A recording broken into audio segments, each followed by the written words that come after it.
हमने बहुत बार देखा है कि पार्लियामेंट के अंदर लोग अलग-अलग तरीके का प्रिविलेज यूज़ करते हैं। जी हाँ, फैसिलिटीज़ यूज़ करते हैं, जो कभी न कभी पार्लियामेंट की जो मर्यादा है, उसका उल्लंघन कर दिया जाता है। देखिए, पार्लियामेंट कोई शॉपिंग वाली जगह तो है नहीं कि आप बस मुँह उठाए और चल दिए। वहाँ की अपनी एक रूल्स है, रेगुलेशन है, तरीके हैं और इन सब चीज़ों को फ़ॉलो करना इंडियन नागरिक का अपना एक कर्तव्य है और हमसे ज़्यादा वहाँ पे जो एमपी आते हैं, उनका उस चीज़ को फ़ॉलो करना बहुत बड़ा कर्तव्य सामने से बनता है। जी हाँ, उसी तरीके से आप देखेंगे कि आजकल लोग इस चीज़ को सीरियस लेना बंद कर चुके हैं। कभी अलग-अलग तरीके के प्रोटेस्ट होने लगते हैं पार्लियामेंट के बाहर, जो कि आपकी डेमोक्रेटिक राइट है, ठीक है। पर पार्लियामेंट के बाहर मार-पीट करना, साथ ही साथ अलग-अलग अपशब्दों का इस्तेमाल करना, ये उसकी मर्यादा के खिलाफ है। उसके तरह उसकी उसी हिसाब से हम आगे जाते हैं और हमारे सामने रेणुका चौधरी का जो कि कांग्रेस की एमपी हैं, उनका एक बयान आया, उनकी एक चीज़ें आई, जिसके बाद से सबके अंदर ऐसा हो गया कि ये पार्लियामेंट जा रही थी या फिर शॉपिंग कॉम्प्लेक्स जा रही थी।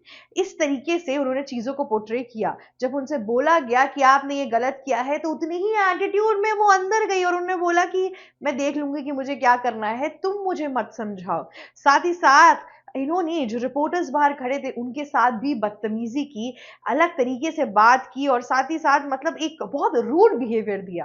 देखिए मीडिया वाले इसलिए हैं ताकि आपकी जो बातें हैं वो जनता तक पहुँचा दिया जा सके। इसका मतलब ये नहीं है कि आप किसी भी तरीके से उनसे बात कर लेंगी, ये गलत है और जिसका कांग्रेस एमपी को इतना ज़्यादा आइडिया नहीं कि किस तरीके से बिहेव किया जाता है। तो हुआ कुछ ऐसे कि रेणुका चौधरी पार्लियामेंट के अंदर एंटर कर रही थी एक पालतू कुत्ते के साथ। जी हाँ, एक कुत्ता जो उन्हें उनके हिसाब से जो उन्होंने बताया है कि उनको सड़क पर से मिला था, उन्होंने उसकी जान बचाई और उसे वो पार्लियामेंट के अंदर लेके जा रही थी।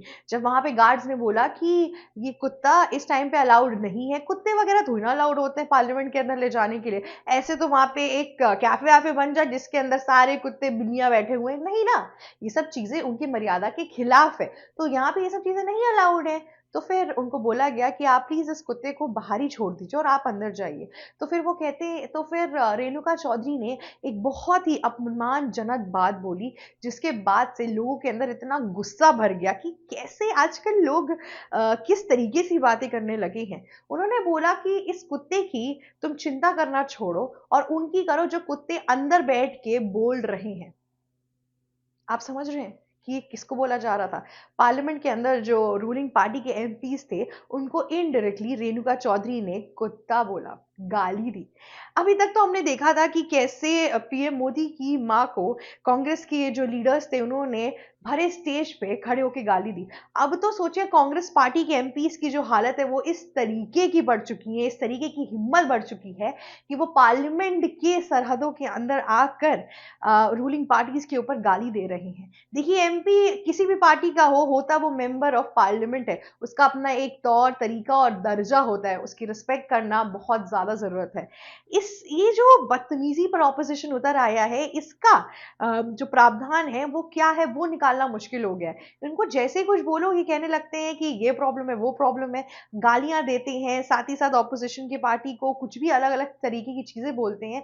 विपक्ष इस टाइम पे इंडिया का किस तरफ जा रहा है वो देखना बहुत इंपॉर्टेंट है। इन लोगों ने चीज़ों को गंदा कर दिया है धीरे-धीरे करते-करते। कोई कहता है मोदी सरकार है, कोई कहता है मोदी मीडिया है, कोई कहता है मोदी एग्ज़िट पोल है। ये सब चीज़ें गलत है। इसका ऐसा तो है नहीं कि पहली बार कांग्रेस ही ऑपोज़िशन में आई है। इसके पहले इतने टाइम तक जनता दल ऑपोज़िशन में थी, उसके बाद से बीजेपी ऑपोज़िशन में थी। पर इन लोगों ने ऐसे कोई प्रावधान सामने ही नहीं लाए। ऐसी कोई दिक्कतें तो आई नहीं कि गाली-गलौच हो रही हैं, अलग-अलग चीज़ें हो रही हैं, नहीं। ऐसा डिसरिस्पेक्टफुली विपक्ष कभी भी अपनी चीज़ों को सामने नहीं रखता था। जब सुषमा स्वराज थीं, तब उन्होंने कुछ भी ऐसा मान-मर्यादा से हटकर पार्लियामेंट के अंदर नहीं बोला कि कांग्रेस के एमपीज़ को ऐसा बोल दिया हो, कुछ अपशब्द यूज़ कर दिया हो, नहीं। सबने बस अपने पॉइंटर्स रखे जो उन्हें सही लगा और जो उन्हें गलत लगा।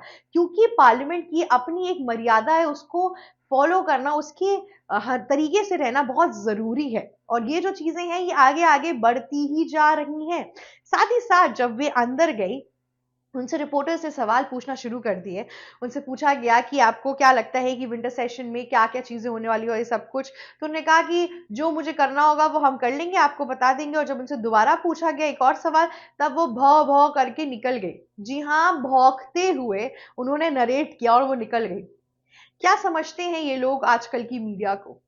किस तरीके से ये मीडिया की रिस्पेक्ट कर रहे हैं, ये एज अ जर्नलिस्ट एक बहुत ही डिसरिस्पेक्टफुल बात है कि आप मीडिया जो सुबह से शाम तक आप लोगों के लिए खड़ी हुई है ताकि आपकी बातें हम आपकी जनता तक पहुंचा सके और फिर वो समझ सके कि उनके जो देश के लीडर्स हैं वो उनके विकास के लिए कौन कौन से स्टेप्स उठा रहे हैं, और आप इस तरीके से उनकी बेइज्जती कर रही हैं। क्या ये एक मेंबर ऑफ पार्लियामेंट की जो पूरी डेजिग्नेशन है उसको शोभा देता है? क्या उनका जो कद है वो इससे नीचे नहीं जा रहा है? क्या ऑपोजिशन इस जो राह पे चल रहा है उससे इंडिया का पॉलिटिकल इकोसिस्टम अब खराब नहीं होता जा रहा है? हर चीज में सेंटर को दोष देने में कोई इशू नहीं है, ब्लेम गेम और ये सब चीजों में एज सच कोई इशू नहीं है, पर आप जिस लैंग्वेज का यूज कर रहे हैं, अगर आप ही इस लैंग्वेज का यूज करेंगे तो आपके जो फॉलोअर्स हैं, आपके जो पार्टी के मेंबर हैं, वो भी प्राइम मिनिस्टर से लेके रूलिंग पार्टी के किसी भी इंसान की रिस्पेक्ट नहीं करेंगे। देखिए, रूलिंग पार्टी और ऑपोजिशन पार्टी का जो पूरा गेम है वो तो सेकेंडरी है। सबसे पहले इन सब की एक डेजिग्नेशन है, इनको रिस्पेक्टफुली चीजें मिलनी चाहिए। जब मनमोहन सिंह व्हील चेयर पे बैठ कर वोट कास्ट करने आए थे, तब क्या एक एक बंदा नहीं उठा था उनके सल्यूट के लिए? क्या सब लोग उस टाइम पर किसी ने ये किया कि अरे ये तो ऑपोजिशन के पार्टी के थे तो हम नहीं उठेंगे?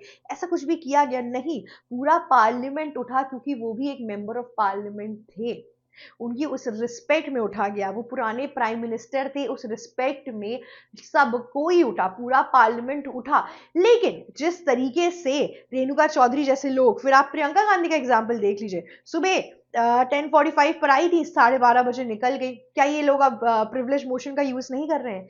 प्रिविलेज मोशन पार्लियामेंट के अंदर वो प्रावधान होता है जहां पर जो आपको गवर्नमेंट ने फैसिलिटी दी होती है पार्लियामेंट के अंदर, आप उसका उल्लंघन करने लगे या उसका टाइम जो है उसको मैच ना करे या फिर आप उसके अगेंस्ट एक्ट करने लगे, तो इसको कहते हैं प्रिविलेज मोशन। कांग्रेस पार्टी का पहली बार ऐसा कुछ नहीं है कि हुआ हो या किसी ने किया हो, इसके पहले भी ऐसी चीजें हुई हैं। आपको याद होगा कि कैसे इमरजेंसी लगाई गई थी। इमरजेंसी के टाइम पर इंदिरा गांधी ने अपने प्रिविलेज मोशन का ही यूज किया था, इसलिए उनके खिलाफ फिर उस टाइम के होम मिनिस्टर ने उनके खिलाफ इमरजेंसी लगाई थी।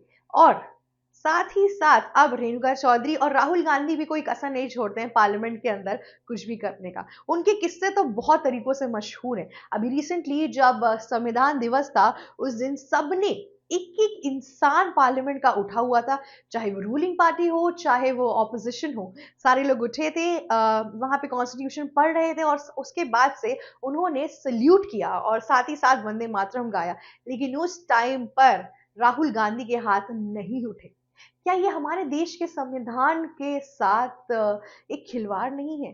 क्या ये डिसरिस्पेक्ट नहीं है पार्लियामेंट को लेके और नेशनल जो सॉन्ग है उस चीज को लेकर? ये जो इश्यूज इस टाइम पे ऑपोजिशन के ने लाई है पॉलिटिकल इकोसिस्टम में, इसे चेंज करने की जरूरत है। मैं ये नहीं कह रही उसके लिए आप पनिश करिए या कुछ करिए, पर ये आइडियोलॉजी खराब है। इसके बाद से क्या अब जब अगर कांग्रेस सरकार में आएगी तो क्या बीजेपी भी इससे ज्यादा नीचता पे नीचे उतर आएगी? अगर ऐसे ही करने लगेंगे तो कोई भी किसी भी डेजिग्नेशन का रिस्पेक्ट करेगा ही नहीं। जी हाँ, लोग, अगर आप ऐसे, अगर सपोजिटली मैं एमपी हूं और मैं दूसरे एमपी की पूरी बुराई कर रही हूँ और निचता स्तर पे उनको गाली वगैरह दे रही हूँ, तो जो मेरे फॉलोअर्स होंगे वो भी उनको उस नजरों से देखेंगे। लेकिन प्राइम मिनिस्टर, प्रेसिडेंट, चाहे ऑपोजिशन पार्टी का हो चाहे रूलिंग पार्टी का हो, उसका दर्जा हमेशा ऊपर होता है, उसको रिस्पेक्ट देना इंपॉर्टेंट है। और ये चीज अब ऑपोजिशन अपने जो इन्फ्लुएंस से जनता के दिमाग से हटा रही है, क्योंकि वो खुद ही जब उनको रिस्पेक्ट नहीं देती है तो ऑब्वियस सी बात है जो उनके बल पे कूदते हैं वो क्यों ही देंगे। अब देखना ये होगा कि इनके इस एक्ट पर राहुल गांधी कैसे रिएक्ट करते हैं, प्रियंका गांधी वाड्रा किस तरीके से इस पर वारदात करती हैं, या फिर कांग्रेस इस चीज को भी डिफेंड करके चला जाएगा। जिस एटीट्यूड में रेणुका चौधरी गई हैं, क्या आपको लगता है उन्हें माफी मांगनी चाहिए मीडिया से? जरूर मांगनी चाहिए। आपके काम के लिए वो वहाँ बैठे हुए हैं, देश के हित के लिए बैठे हैं। अगर आपको देश के हित की चिंता नहीं है, हमारा ये डेमोक्रेटिक राइट है, हमारा ये कर्तव्य है कि हम आपसे पूछें कि आपका ब्लूप्रिंट क्या है विंटर सेशन के लिए? इसका आंसर देना आपको इम्पोर्टेंट है। अगर आपके पास उसका आंसर नहीं है, तो आप सिर्फ ये घटिया एक्शन करके नहीं जा सकती हैं। ये कांग्रेस के नेताओं को समझना अब ज़रूरी है। हर चीज़ का जवाब माँगा जाएगा, ये समझना बहुत ज़्यादा ज़रूरी है। उन्होंने ये भी बोला कि पोल्यूशन और बीएलओ जो सुसाइड कर रहे हैं, इन सारे इश्यूज़ को छोड़ के आप एक कुत्ते के इश्यू के पीछे पड़े हुए हैं। इश्यू इस चीज़ का नहीं है, आप सही कह रही हैं कि देश के कि दिल्ली के अंदर पोल्यूशन बहुत ज़्यादा बढ़ रहा है और इस पे हमें प्रावधान लाने चाहिए और चीज़ें करनी चाहिए। आप बिल्कुल सही बोल रही हैं, कहीं से भी गलत नहीं है। पर उसका मतलब ये नहीं कि आप पार्लियामेंट मेंबर ऑफ पार्लियामेंट्स को कुत्ता डिनोट कर देंगी। ये भी तो एक तरीके का डिसरिस्पेक्ट है। ये दोनों बहुत डिफरेंट टॉपिक्स हैं, इनको आपस में जोड़ने का कोई कोरिलेशन है ही नहीं। तो प्लीज़ अपने डिफेंस में कुछ भी मत जोड़िए। आशा है आपसे कि आगे से आपको थोड़ी तमीज़ आ जाएगी, क्योंकि वो बहुत ज़्यादा इम्पोर्टेंट है। क्योंकि आप उस दर्जे पर हैं, तो उस दर्जे और उसका मान करना सीखिए। आज के लिए बस इतना ही। अगर आपको ये रिपोर्टिंग अच्छी लगी तो प्लीज़ हमें लाइक, शेयर, सब्सक्राइब और कमेंट करना मत भूलिएगा। जाते-जाते बेल आइकन भी हिट कर दीजिएगा। Thank you so much for watching ABC Hindi. ABC Hindi news. आज ही जुड़िए हर खबर के साथ